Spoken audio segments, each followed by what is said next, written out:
Good morning everyone. October 21, 2024, linis tayo ng studio, mamen. Yan. Daming kalat. Hello. Makalat kasi siyempre kailangan linisin. Yan. Wala po si Prince at si Sheila.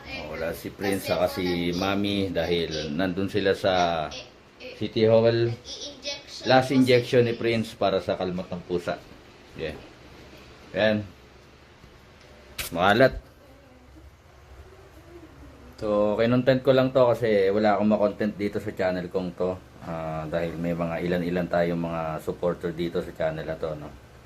So, yan, gusto ko lang sabihin na pag wala akong magawa, ito yung ginagawa ko, naglilinis talaga ako, nagde-declutter ako, tinatapon ko na yung mga walang sense, no? At, syempre, para sa good vibes at saka sa good energy. So, kailangan ko maglinis. Dahil grabe, pati yung mga laruan namin. Grabe ni Alikabok, oh.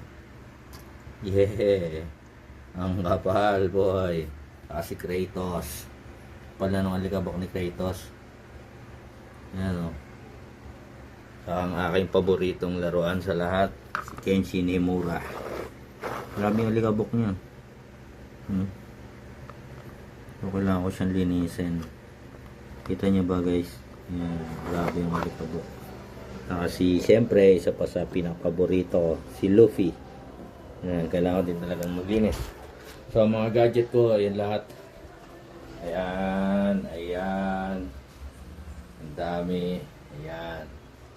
Ang dami kong ayusin in short. No? Siyempre, parang ano na rin to, video diary.